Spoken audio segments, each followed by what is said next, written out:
Welcome to Behind the Paranormal with Paul and Ben Eno. Can your dog alert you to the presence of aliens? Why are animals sensitive to UFOs and other paranormal phenomena? Can this harm your pet's health?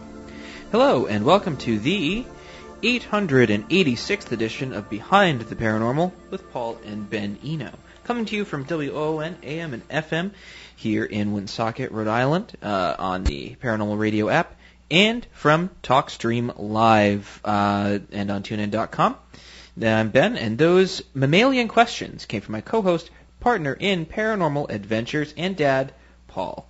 And today we bring you a familiar guest on an unusual subject. And if you'd like to join us on the air, you can give us a call, 401-766-1240. That is from anywhere. Or you can get to us via various social media platforms, or you can email Paul at behindtheparanormal.com. Coming to us via Skype today is Linda Zimmermann, a former... Do you need some water, Dad? No, I got iced tea. That's probably what's doing it. A former research scientist and the author of over 30 books. A popular speaker, and we've heard her ourselves. She's terrific. Linda has made many appearances on television and radio. Linda has starred in an award-winning documentary based on her book, In the Night Sky. There's an IMDb listing on that. She has received honors and awards for her books on American history, and in 2011 she won the silver medal for humor for, quote, bad science in the Independent Publishers Awards. Linda has lectured at the Smithsonian, West Point, and Gettysburg, as well as at national conventions, universities, and Mensa events. Astronomy and the space program are also favorite topics for her books, articles, and lectures. Her recent book, Animal Reactions to UFOs, is the subject of our discussion today. Linda's website, gotozim.com. Like that, gotozim.com. Right. So, Linda Zimmerman, welcome back to Behind the Paranormal. Thank you. Wonderful to be back. Oh, it's great to have you on with us. And I feel like it's been a long time, but it probably hasn't. So I guess we'll just hop right into it. So how and why do animals react to UFOs? How they react is generally in fear. They try to get away from whatever this is. And why it happens, that's what the next hour is going to be all about. Okay. So are there, I guess, the first sort of question is, have there been any sort of findings of the opposite reaction, right? Anything that's, excitement or something that shows some sort of positive response rather than a negative? Very few. I call them the attraction reaction cases, where dogs, cats seem eager to get to some sort of craft or lights, but that is, I would say, less than 1% of the cases. Isn't that interesting? It's like near-death experiences. Some people have terrible ones. Yeah, right. But very few, seemingly. Mm-hmm. Well, we were talking with Doug Hychek last week, and he made a really he was telling us about his experiences, and I caught now that we're talking about animal reactions, he was mentioning an experience he had, and he was talking about his two cats, and they were. It was. I think it was over the course of a day. He experienced a couple of, interesting phenomena, and he mentioned his cats were, just freaking out. And I wanted to circle back to it, and we just didn't have a chance. And I think it's interesting that, given your experiences with animals and cases, Dad, and I guess my own, really, it's interesting that the phenomena affects them so much. Do you have? Well, I guess, Linda, what's sort of a standout example of something that's drastically affected, anyone's pets, any animals, other than cows? Well, there's a case in Williamsport, Pennsylvania. It was a fairly famous case back in '92, where they were seeing massive triangles and boomerangs, very similar to the Hudson Valley wave, and they said dogs in the area were running frantically around houses, hiding under beds. Rabbits were terrified. Some people had some pet parrots. I have never owned a parrot, but apparently when they fluff up their feathers and jump around, they're very agitated. Cats were going crazy, and there was a sound to these craft. When they were directly overhead, there was a rumbling sound, but these animals reacted far before humans could hear the sound, and they were traumatized, most of them, for 1 solid week afterwards. That's fairly dramatic. This is not, I often say on 4th of July your neighbor sets off a firecracker, your dog jumps in the air, and 10 minutes later he's okay.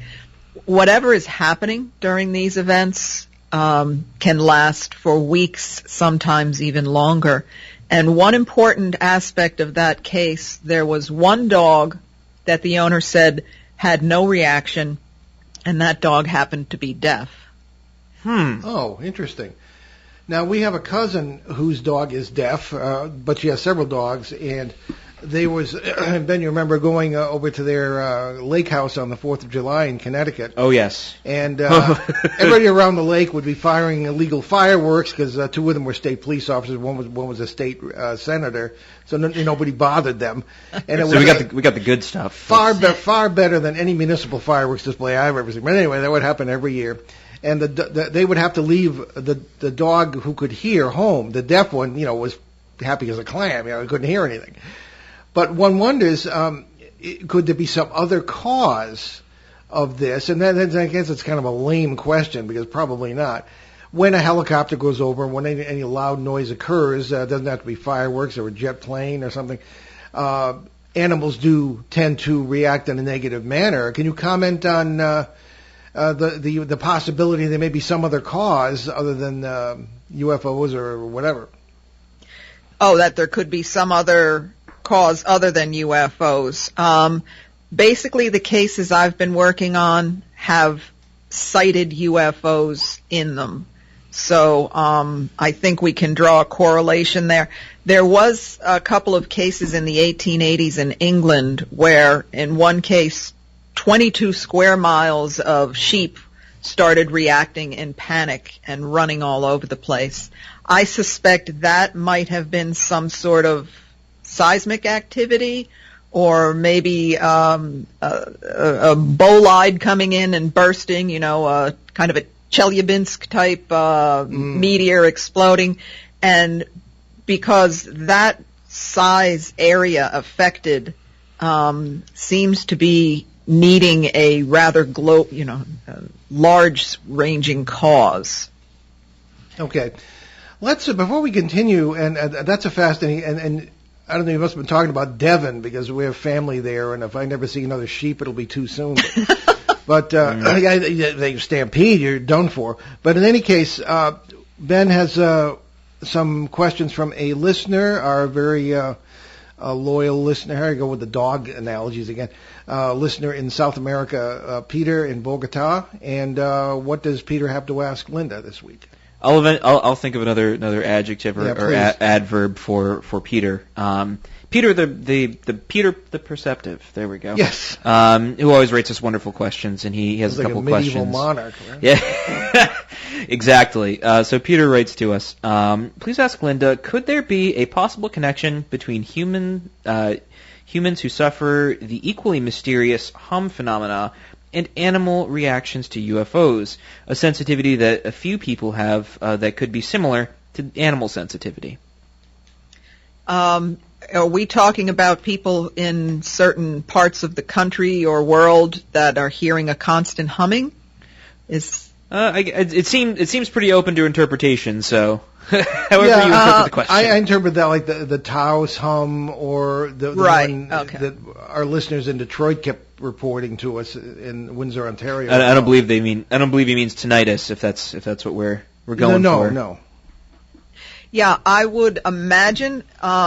I have not heard with something like the Taos hum what the animals are doing. That is absolutely something I'm going to look into, because clearly their range of hearing, for example, we hear from about 20 hertz to 20,000 hertz when we're young and have don't have diminished hearing yet. Dogs hear up to 45,000 hertz. Cats 75 to 80,000. And, then we have the infrasound as well, which may be part of that hum. Pigeons can hear down to 0.5 hertz. I would be very curious to see what the birds and wildlife are doing in these areas with the constant humming. Just to give the listeners some background, if you don't know what we're talking about, the hums, these are rather esoteric sounds that do occur in the environment, and everybody will hear them in a certain area, but nobody really knows where they're coming from. The Taos hum kind of sounds like a truck or a diesel truck or a locomotive kind of idling at quite a distance away, but you can still hear it. So no one really knows what this is. The most plausible explanation, in my opinion, is it may have a seismic component to it, earth sounds, that sort of thing. So that's what we're talking about. So we have a second question from Peter, if you would, Ben. Sure. Peter also writes, second, although we consider animal reactions to UFOs and cattle mutilations separate, could there be evidence that extraterrestrials are not responsible for mutilations, contrary to the theory some have wanted us to believe? For example, do the characteristic fear reactions in animals in UFO events precede mutilation incidents? If UFOs are responsible, why not? Somebody had suggested that long ago that perhaps these extreme reactions by animals of fear and panic is because they historically have learned you hear the sound, you may get hurt. I found that very interesting, that there probably is a connection. I have heard of cases where animals, there was horses, polo ponies, which I imagine are quite pricey horses, were going crazy in their stalls. The caretaker comes to find out what's going on. There's a large reddish object in the sky, and one of the horses has a deep 5-inch incision in its hind quarter that is not bleeding. They can't figure out how this happens, because if you ever have horses, you don't put sharp, pointy objects in their stalls for them to get hurt on. So there was a case, not quite a full-blown mutilation, but certainly we have the UFO, we have the animals reacting in fear, and at least a perplexing injury to one of them. Bizarre, right? As a pet owner, it's interesting, being in this field and kind of observing your pets. I kind of had the misfortune of having to move into my mother-in-law's place after she passed away a few years ago. We have since sold it, but at the time, my wife and I noticed that there was some kind of like weird stuff going on. It was not very positive, not very good, and not extraterrestrial related, at least not in the sense that we understand it. Maybe, I don't know, but I remember our cat at the time, Clementine. She was, I think, like a year and a half. And so, we brought her in, and, every night we'd kind of just take her into our room and, close the door, kind of close ourselves off from the rest of the house, because every night she would run up and down the halls, and it was almost like she was chasing something. There was one night in particular, where, we came back from going out to eat, and we were having our house worked on, and I guess the painters left all the windows open in our downstairs, and she's an outdoor cat, and there's coyotes in the area, so we were like, oh well, we don't want her to run away.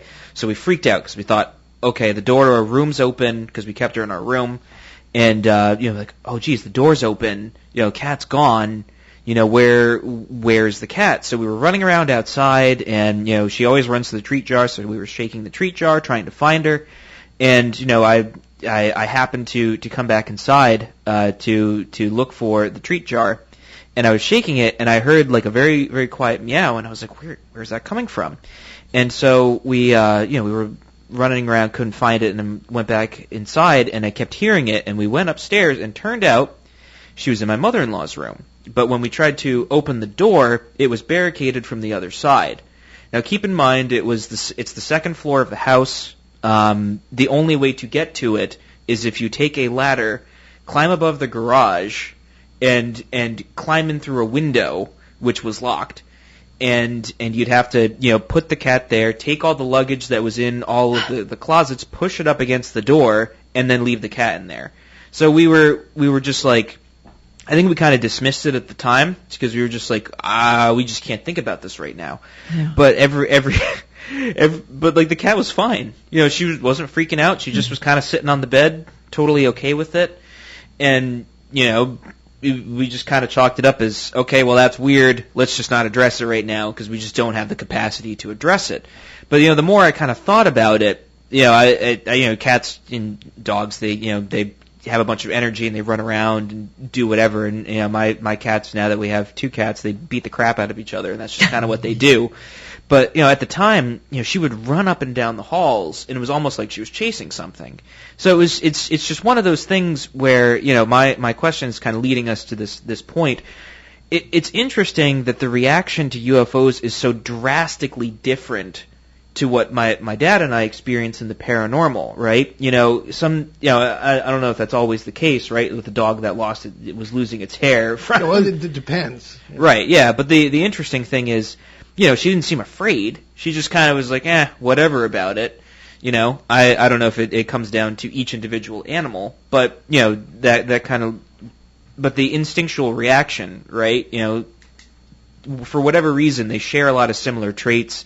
Like anyone who's a cat owner would know, if you have indoor cats and they see birds, they start chirping at them. And, you don't really know where they learn that from. They just kind of do it. And it's interesting that the reactions are just so drastically different. And, have you ever seen or heard or anything where it's like, the animals, that 1%, how do they react? Yeah, as I said, very few, just a couple of cases, they actually seem drawn to it. But there's also what I call the non-reaction reaction, where they are unnaturally calm. There was a case in in Europe where they called them very fierce dogs, but during the entire sighting of this UFO, they just sat there calmly and looked at this object. And apparently these dogs never sat calmly and looked at anything in their environment. There are many cases where, let's go to the famous Delphos, Kansas case. Back in 1971, Ronnie Johnson and his dog Snowball. He's initially alerted to this rumbling mushroom-shaped craft because the sheep are going crazy and Snowball is barking. They run outside to witness this craft very close by. And Snowball, now this is his domain. He would, normally protect his domain. He just sits there quietly looking at the craft for all those long minutes. Sometimes there seems to be an actual paralyzing force where they can't move, the human witnesses can't move, but other times there is a tranquilizing force. I've come across a couple of these with rectangles in particular where the human witnesses describe a sense of calm and even euphoria, and the dogs, cats, or whatever seem to be the same. They're just very mellow, like, wow, look at that. So that is certainly an aspect of this whole field. So I guess there is a precedent, huh? Yeah, I guess. Another thing that might come to mind, and maybe you want to comment on this when it comes to wild animals, although this is in the context of the presence of Bigfoot, according to witnesses, particularly thinking of 2 cases in the what we refer to as the Panther Rock Triangle case in Kentucky. And at one point there were witnesses who saw deer in complete terror running up this hillside, and a Bigfoot apparently right after them. And then not long after that, the same year, there was a Bigfoot walking calmly through a herd of deer who couldn't care less. So, and we would ask, why were they afraid in one case and not in the other? And the idea was, well, maybe they couldn't see it in the second case, or maybe there was a different feel or something to it. Now, albeit that's about Bigfoot, but what about UFOs? I mean, do you think there could be a similar ethos there somehow, that they will be able to control your feelings or the feelings of animals in the area? I mean, what say you? Definitely. There just seems to be some controlling force. There was a great case in New Zealand where I'm probably not going to say this correctly, Ohinapanaka. Just don't try and spell it. Yes, no. Somewhere in New Zealand where this guy was working on a sheep ranch and cattle ranch, and he's coming in for the evening, and he's on horseback. He has 4 dogs. The dogs are, running around barking. They're herding dogs, very high energy. They stop. It's like they're paralyzed. His horse stops, and I love this. He said the horse's mane stood straight up. Wow. I've never heard that. And then his horse stops. He realizes he's paralyzed. And there's this dark cone-shaped craft that he said is moving through the valley towards them, and then took off at an extremely high rate of speed. Once it left the area, dogs started jumping around barking. The horse moved again. He could move. So if you only knew about the human witness, you could say he was paralyzed in fear. Well, the dogs probably didn't even see it initially. And to me, when you have dogs, a horse, and a human all paralyzed, I think there's something that the UFO is generating to cause that. Yeah. As a rule, how close in proximity would you say that a UFO has to be for an animal to react? I have a case from Congers, New York from 1983 where all the dogs in the neighborhood, some kids young adults were hanging out near a lake having a good time one summer evening. I think they were saying that all the dogs were going out of their skull, barking. They're like, what is going on? And it was probably a full 10 minutes before they saw this craft come into view. Kind of a snake-like series of lights came above them and took off. So in that case, it had to be at least a mile or 2 miles away when these animals were if the craft maintained its speed and course, it was miles, and the animals, the dogs in particular, were still reacting. Okay. Let's look at the different reactions between close encounters of maybe the first, second, and third kinds. All right.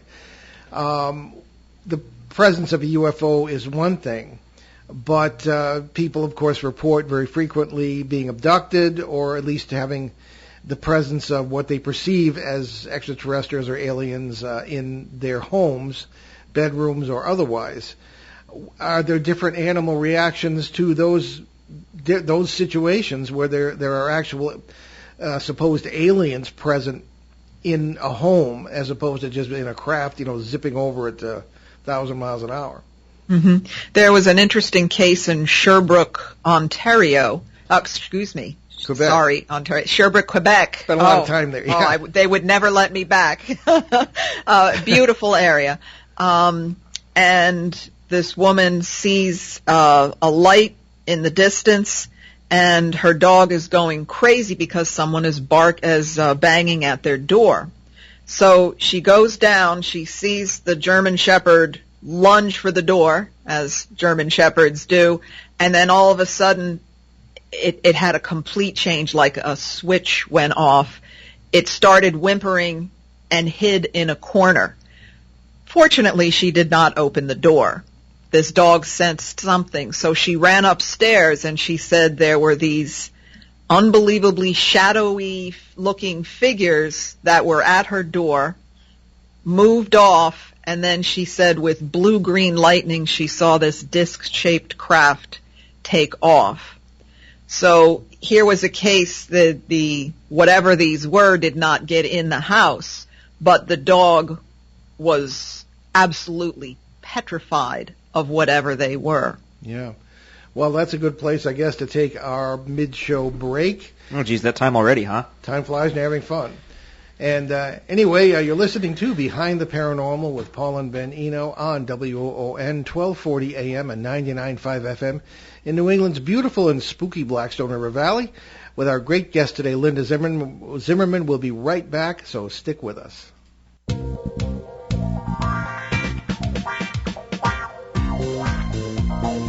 The night is alive. Join us and take a walk on the weird side when you tune in to the Kingdom of Nye, hosted by Heather Wade, the finest in late night talk. Listen live free weeknights starting at 9 p.m. Pacific time at thekingdomofnye.com, talkstreamlive.com, and the Paranormal Radio app. Wanna take a ride?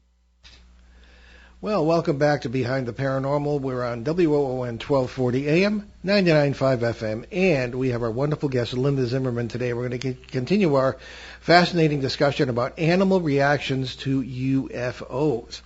Okay, have you noticed, Linda, at any point, different reactions from different species? Different species of animals reacting in different ways, or is it pretty much the same? I think it's pretty universal. Between wildlife, barnyard animals, domestic pets, they predominantly have these reactions of fear and trying to escape whatever is causing these reactions. Okay. The animals usually are pretty sharp when it comes to sensing danger. Do you feel there really is danger? Because you mentioned the poor horse with the incision. Mm-hmm. Are they overreacting, do you think, or is there any way to tell? Or the sort of visceral reactions that they have, and what would be the reason for that? Boy, that is a loaded question. But I think, when a German Shepherd cowers in fear, he has a damn good reason for that, and we should respect that. Yeah. Many cases of guard dogs. There was a military base. I believe they had nuclear weapons, and they had some very vicious guard dogs lining this bank in the weapons area, and a UFO came over, and they were all absolutely terrified and cowering. And Belgian Malinois and German Shepherds and other dogs like that, trained to protect, they will fly over a car, they will jump over a speeding car to get at whatever it is their goal is. And so something extreme is happening. And one of the things I think might be involved is electromagnetic fields. Because animals have magnetoreception, and there was that study done several years ago where they studied thousands of dogs and found out when they're going to the bathroom they want to aim north because they are comfortable aiming north, and even slight fluctuations in the magnetic field, they can sense it. Birds, homing pigeons, they are literally seeing the magnetic fields like road maps in the sky. So if all of these animals are so attuned, and then we know UFOs have EM effects, stalling cars, power outages, static on the radio, if they're coming in with some large, potent electromagnetic field that is turning their framework upside down. I kind of think maybe it's like when we go on an amusement park ride and we're turned upside down and spun around and very disoriented. Is that part of what's happening in these cases? That the normal framework in which all these animals exist is being spun around, just completely disorienting everything they know. Have you ever run into examples of reports of animals being abducted?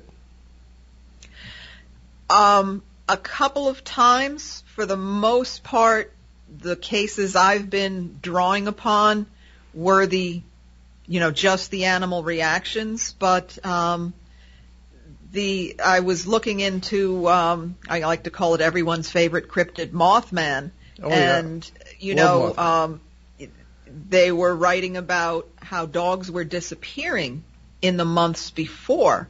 And I said, you know, is this some writer trying to, you know, hype up the case?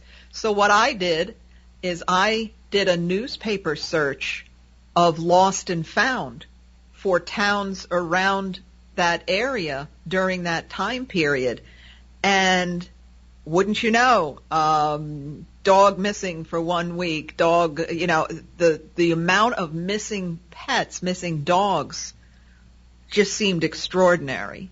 So was that all part of, you know, UFOs were seen in addition to this creature? So this might be a case where animal abductions were absolutely part of the whole phenomena. Well, we have interviewed people who knew the family that owned the German Shepherd Bandit, and in the I believe it was the night before the famous Mothman incident with the Scarberries and their friends at the TNT area in West Virginia, outside Point Pleasant. And this is this so-called Mothman case. The press gave this creature the name they didn't know what else to call it. They were going to call it Batman, but the Batman series with Adam West was starting, and they didn't want a giant lawsuit, so they called it Mothman instead. That's how the name came about. But it was in the primarily 1966, 67, and before and after there were things.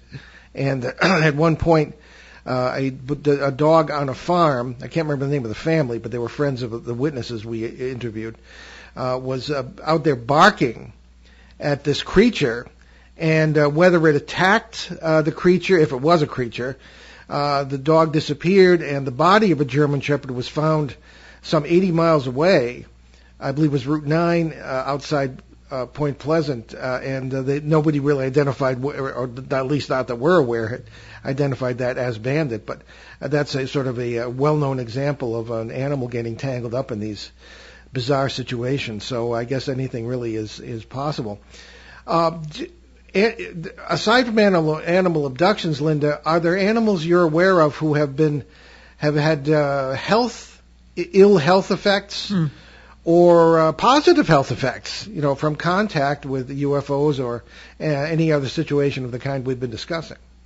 There was a case in Uruguay in the 1970s where they were a rancher, and his generator went dead, and he said he saw this Saturn-like disc craft, orange glowing. It descended to about 20 feet above the farmyard, and his dog, Topo, I don't know how, T-O-P-O. Topo Gigio. Topo, yes, Topo Gigio, right. You need to be a certain age to know who that is. Oh, yes, let's forget about it, Ben. Yes, you're right. So Topo goes full tilt towards this craft in attack mode, and 15 feet from the craft, he suddenly stops, sits down, and starts howling. Just completely unbelievable. He's howling. The craft finally takes off. Well, Topo stops eating. He never eats again, becomes extremely lethargic. And 3 days later, he's found dead on that same spot where he had stopped. They bring the body to the vet, and the vet said something had severely heated his internal organs. Oh, dear. And the heating was so bad, it melted the fat on his back. It liquefied it. Aww. I'm such a dog lover. I even hate to bring up this case. Us too, yeah. But how extreme is that? So this dog had to be in excruciating pain, but it's like something paralyzed him to that spot. And again, whether that was deliberate to try to hurt the dog, or it was just the dog got too close and it was collateral damage, we can't really say. But that's probably the most extreme case of...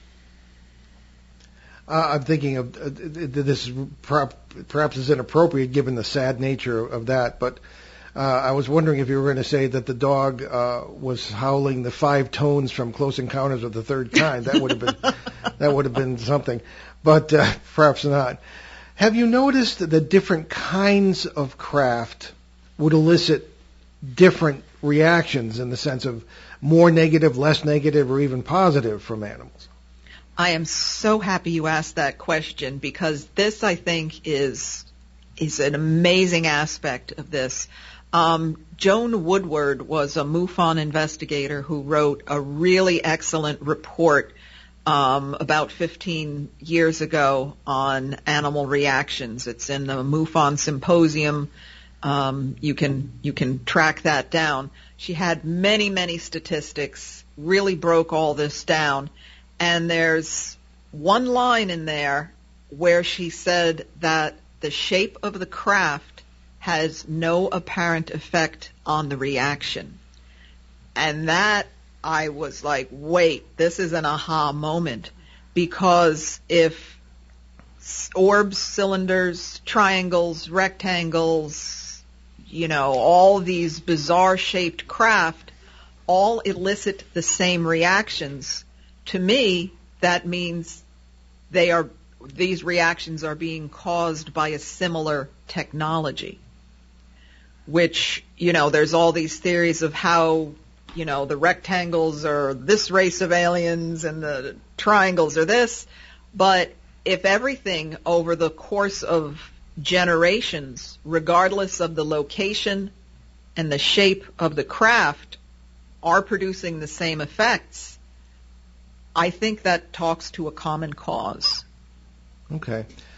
Now, getting outside of mammals and birds for a minute, and this may seem like a funny question, but we ask it because Linda Moulton Howe was on the show one time. She pointed out that there were not just cattle mutilations or mutilations of other animals, but also fish mutilations. Remember that, Ben? Oh, yes. Yeah, and there's some lake in Colorado, and there were fish all over the place. Now, you walk by any lake and you're going to find maybe fish, but so this was extreme, and certain organs were removed and this sort of thing from, hundreds of fish.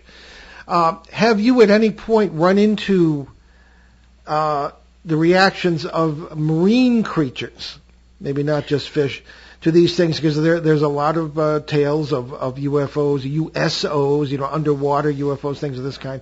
Has that crossed your path at any point? Yes, there are cases where fish are both repelled and attracted to UFOs hovering over the surface of the water. There's a case in Arizona. A man was camping near the lakeside, and he sees this very bizarre UFO. He said it looked like upright boards and things put together. Almost imagine if a UFO could something look like a picket fence. Very bizarre. But he said the fish all along the shoreline were leaping out of the water. And he noticed he had a boat with, he and his friends had some fishing rods in the boat. He could hear the fishing rods vibrating against the side of the boat. Now, fish are extremely sensitive to vibrations. They have those lateral lines down their sides that are receptors for vibration and pressure. So I suspect that whatever this type of craft was causing vibrations that were agitating the fish and causing them to leap out of the water. So it is one of the hardest things to try to see fish and marine life reactions. I'm just thinking of 1897 in San Francisco with the mysterious airship wave. There were seals that were all sunning themselves on Seal Rock, and one of these craft came by and they all took off into the water. Not quite the same as fish reactions, but still, they didn't like whatever it was either. Well, you've led right into my next question, which is going into sort of the distant past and seeing reactions, and you just gave an example of one. The airship scares, particularly 1909 and in the 1890s, are of great interest. People say, well, it's just somebody, a Jules Verne-like inventor who happened to have airships a little earlier than people really had them, with any. I mean, you could argue quantity. the perception of anything that was flying and had lights on it at the time. Very true. If all they read was Jules Verne. Right. Well, yeah, exactly. And do you have any other examples from that period that might be similar to what you'd see today? Yes, I think it was the 1870s. I'd have to check, but I found some articles, a series of articles where people were seeing what they were describing as a serpent in the sky. And so obviously a long cylindrical type craft moving odd. Well, anything should not have been moving in the sky then. So there were cavalry exercises going, and this was in Texas and nearby areas.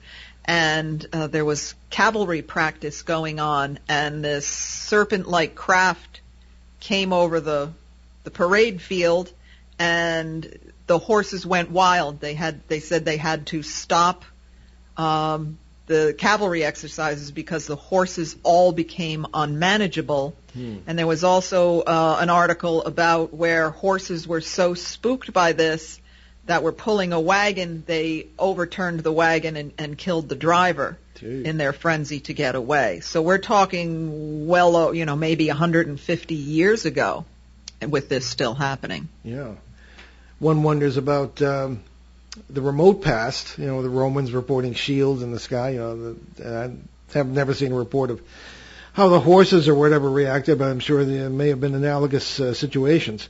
Before we burn up the hour here, Linda, tell us about your website, your books, which there are 30 that I know of, a lot more than we've written, and where people can find out more. Sure. My website is gotozim.com, GOTOZIM.com. If you're particularly interested in the UFO field, I have a Facebook page, Hudson Valley UFOs.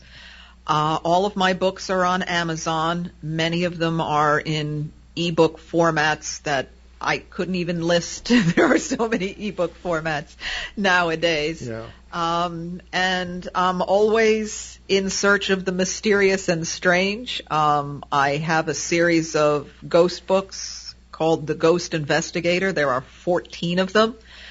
Because I have also, for about 25 years, been investigating haunted sites. I'm also very, very interested in what I believe are ancient Native American stone sites. Particularly, I like to study the astronomical alignments, and there are a lot of solstice equinox alignments to these sites. I think they were ancient calendar ceremonial sites. So those are the topics I'm most working on now, as well as I have to do a quick mention. I love science fiction movies of the 50s, so I do have a podcast called Science Friction Theater, which kind of makes fun of that whole genre, and I come up with a different monster or antagonist to destroy the town of Stony Point, New York every episode. Oh, that's too bad. That's a nice town. It is, but that's where the radio station is. So I chose to make that my victim. We'll have to see how we can destroy Woonsocket. Well, there's a really fascinating trend in early 50s monster movies that kind of followed through with disaster films in the 60s, 70s, and 80s, where the monster was the sort of the counterpart to whatever the main problem was with the protagonist. So if there was like some sort of personal issue, the monster was a representation of that issue, which is why you never really saw the monster to the last 15 minutes of the movie, or it could be because their budgets were non-existent. Yeah. Now, Ben, did you want to have the last word? Because you have a degree in sound design and audio engineering, so... That is true. So, no, it is really interesting, right? I really like that you pointed out, Linda, that animals do have their dynamic range is much larger than ours, and especially since ours, by the time we're even in our teen years, it's diminished so much, because our ears really do take a beating. What'd you say? No. Yeah, and funnily enough, this is what conversations sound like in our family, huh? What? What? And it's... Hand me my ear trumpet. Yes, exactly. Then we'll all be Beethoven. But it's interesting because, animals, when they experience things like infrasound, they experience it so much differently than we do, mostly because we can't hear it and we mostly just feel it. But the fascinating thing is, how it affects them so much more drastically than us. And also, I think it's interesting, I know this about cats and a little bit about dogs, that they have tremendous short-term memory loss unless something is constantly reinforced, right? So if something super traumatic happens to them, once, right, they tend to forget about it. Like that time I tried to give my cat a bath, he's forgotten all about it, and all is forgiven. But it's interesting that if they do experience something that's this traumatic and it affects them for more than a day, that's tremendous. That is something to be noteworthy. So whatever is happening, it's real, it's visceral, and it's having a huge effect on, obviously it has an effect on us. It's kind of easy to kind of just limit our scope to ourselves and how certain experiences affect us. But when we see it affecting the world around us, I think that ultimately shakes us just as much, in my opinion. Well, with 5 minutes to go, it probably isn't the time to bring this up. We may have to go into another show, but I mean, we always do anyway. So bring it. Yeah, we do. Yeah, all right. What the heck? Is reaction? I'm glad you mentioned your work in other areas of the paranormal, Linda. And we're wondering, of course, we've seen animal reactions to what are believed to be what would be called ghost phenomena or parasitical attacks. Quote unquote demonic things.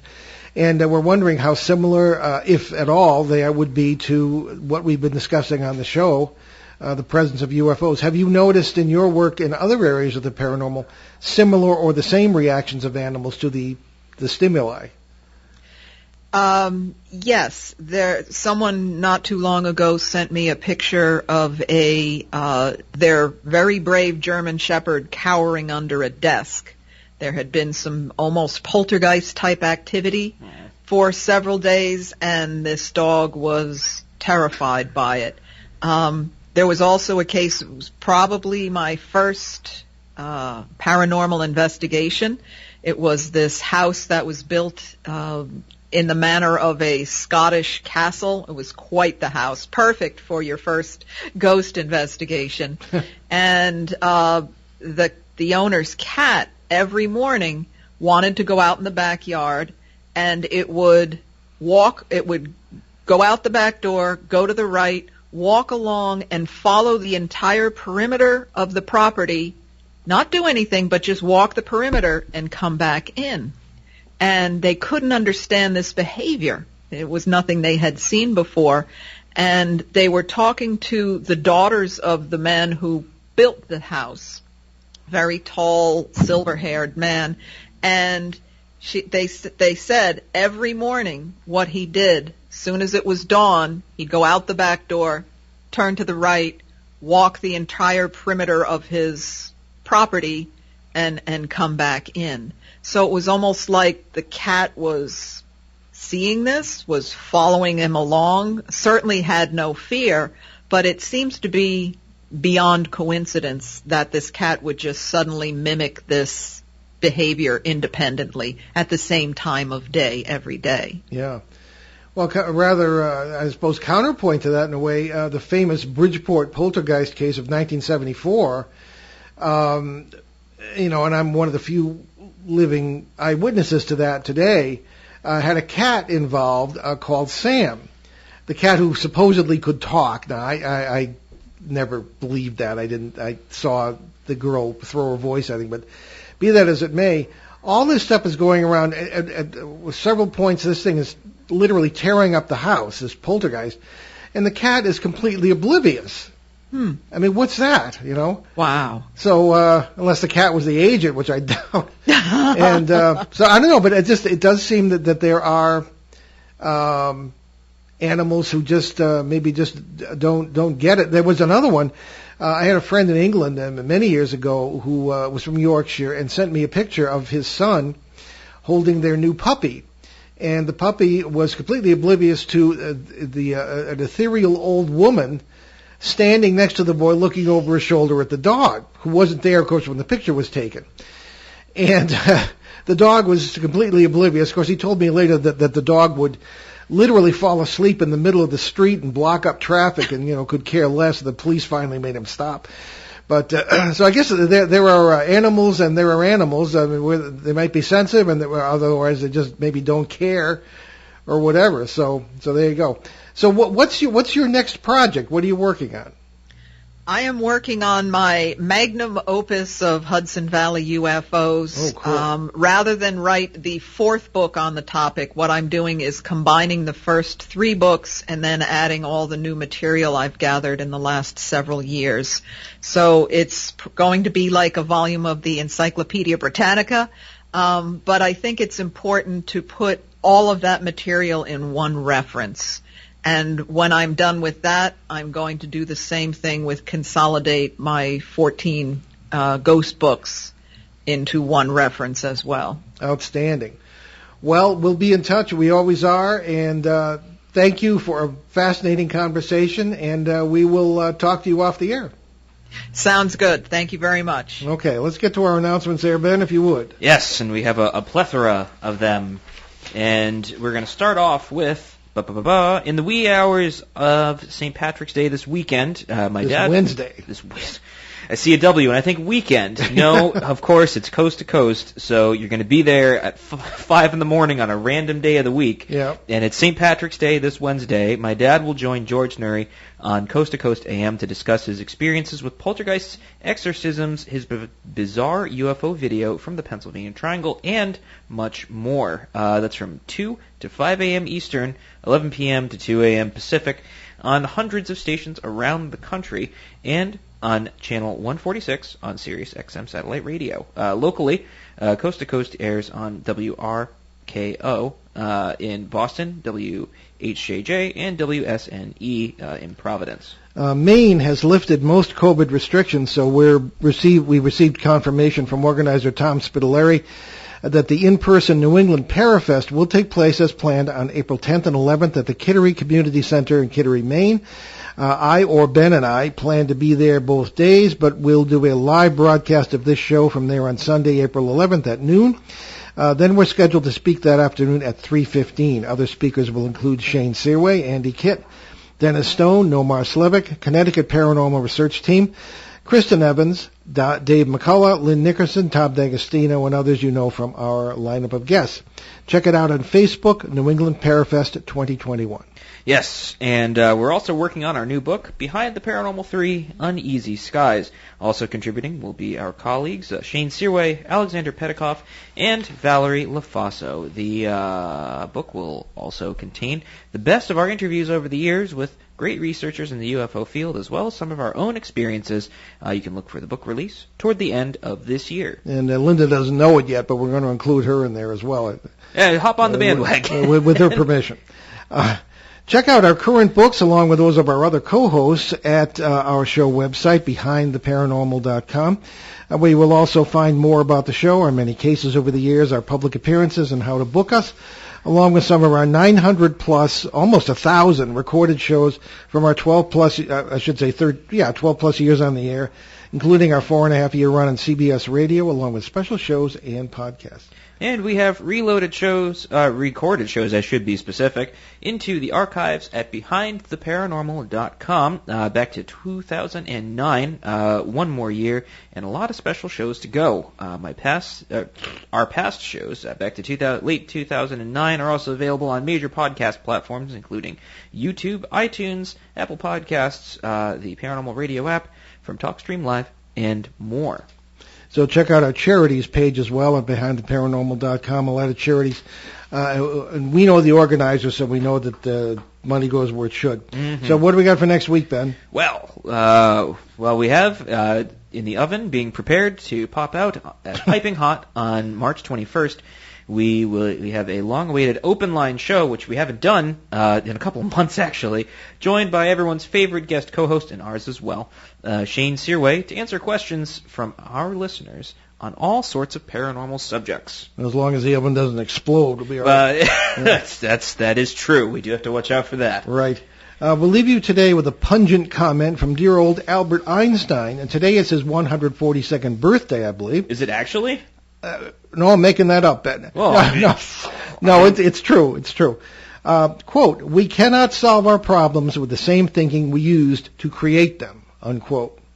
I'm Paul Eno. And I'm Ben Eno. And thanks for joining us on our great cosmic journey, and we shall see you next time on Behind the Paranormal. Return to this radio frequency 167 hours from now for another edition of Behind the Paranormal with Paul and Ben Eno.